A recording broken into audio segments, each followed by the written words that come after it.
it's been awesome because you've got incredible facilities, you've got players that want to be great. I want to be in an environment where I have the resources to win a national championship. I felt like I did everything that I could at Notre Dame, and they felt like they did everything they could for me.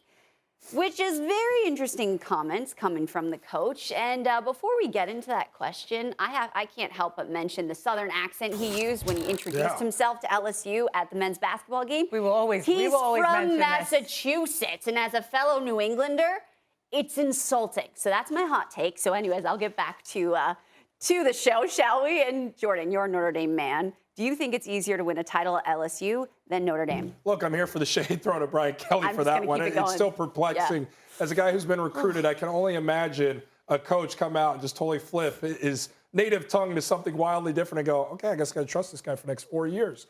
To me, the biggest thing is what's a level of success? How do you measure what success is? Because, look, Brian Kelly was the winningest coach in Notre Dame history. 5 10-win seasons consecutively. He was loved there. You can't do that at LSU and people would be cool with it. 5 10-win seasons is cute at LSU. They want chips and they want a lot of them. And you know what they're going to have to compete against there? And yes, facilities and the opportunity to win at LSU may be better in that regard because of the culture of the South in football. But you got to beat Alabama. You got to beat Georgia. You got to beat a bunch of those other schools down there that be coming for you because it is a juggernaut. And you know what Notre Dame does have the luxury of doing because they are independent? Structuring their own schedule and being tactful about how they do it so it can lead towards steps towards being in the CFP again. Notre Dame has gotten into that CFP, and truth be told, they haven't looked their best. So you'd have to credit how they put together this schedule for it to look proper. Can Marcus Freeman be the guy to take it a step further? I believe so. His progressive approach, his inclusion of former alumni, the way he's going out there and pursuing NIL and thinking outside the box, modernizing what we do at Notre Dame, I think he's got a great shot. But to give a guy like Brian Kelly 10 years, all that cash, comes great expectation, my friend. And you didn't quite live up to the total expectation of Notre Dame of delivering a national championship, despite the fact you had an incredible run at Notre Dame. And it'll definitely be remembered and not forgotten.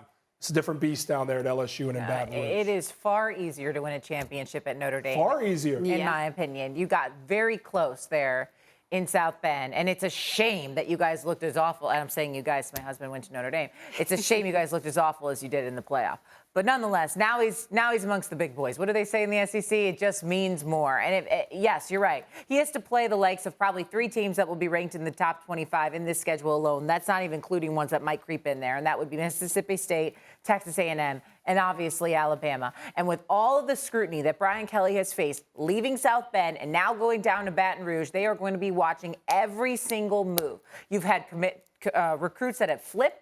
You've had recruits that have committed. And now how does it all come to fruition? It is a different animal in the SEC. They are born and bred from the minute that they go to high school that they are going to play college ball at a university like LSU. He's got to keep those guys in state, which has already seemed to be a little bit of a problem. And he needs to win chips, as you said, immediately. There is no room for this honeymoon stage there in the SEC at all. They just don't tolerate it. And some guys can supersede culture where, you know, they might not be from that area. They can come into a place like this and win.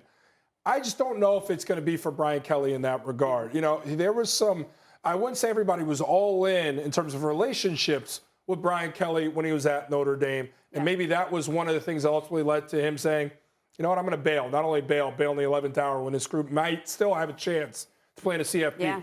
So the culture down there, look, they loved Eddie O. He was one of their own. Yeah. He went in there, won a national championship. Clearly things got away from him. They had to make a move. I just will be interested to see how that relationship works with a fish out of water like Coach Brian Kelly down there in the bayou trying to win some games for the Bengals. And if it doesn't go right away the way they want to see it, you're locked in for 10 years with this guy. When those big-time contracts are given, sometimes things get dicey. I'll be curious to see how it plays out with Brian Kelly down there. Well, I wonder, too, if this was like a thought process that Brian Kelly had, too. Yeah. Like, hey, I've tried. I can't win a chip here for whatever reason. Let me go try it somewhere else. But the interesting thing for him was he had a recruiting line in the Midwest with obviously being in South Bend. He was in South Bend, rather, with Notre Dame. He was at Cincinnati before that. Like, he had that Midwest on tap. We're not Midwest at Notre Dame. We're global. I mean, you can go anywhere and get your talent. Please. I'm keeping it all the way 100. We don't just recruit the Midwest. We're a global brand. I get it. I'm just saying it seemed because of where he had been and what he had known that was easier for him. And then obviously, as you mentioned, he's from New England, down south. Yeah. This is new territory. Now, obviously, I'm going to give him enough credit, Brian Kelly, that he'll bring in some guys that can help him recruit down south. But I do wonder if this exact question went through his mind. Well, I can't do it here where I'm an independent. I can help pick my schedule. I've been in the CFP multiple times and I've gotten embarrassed. So let me go try my hand in the SEC. But no matter how good your team is, you've got to go up against the big dog in Alabama, which nobody wants to draw in the CFP, let alone the regular season. Don't forget about Georgia. I mean, you're talking about cannibalism within your own conference. Yeah. That's something he's never experienced before. No. He's coached at Notre Dame. I don't think LSU plays Georgia, though, this year in the regular season. Well, either way, to get through to the championship game. Right. You're going to have to cross. You see him in that regard. Yeah. You're going to be cannibalized in that regular season or coming out in that conference championship game. By the way, conference championship game, Notre Dame doesn't play one of those. Yeah. You talk about how it's set up for Notre Dame to get into the college football playoff strategically, and now with loopholes with where this potentially may go, even opens up a path when they do decide to flex this new CFP look, whenever that happens. It, too, still favors a Notre Dame. So there's a path built in that they're able to manipulate to get themselves there. There's no hiding when you're in the SEC and you're coaching at LSU. So, yes, facilities, all these other bells and whistles, great. But Nick Saban's down there. Yeah. And Kirby Smart's down there now, too. I just want to say this quickly, too. Like, Brian Kelly and this LSU football program, they need to turn things around. There's been a mess there with that athletic 100%. Program between what's going on with the basketball side of things and everything else. Les Miles leaving, all of that. They gotta clean it up. They need to clean it up, and they're going to rely on Brian Kelly to do that. So he needs to deliver results and fast.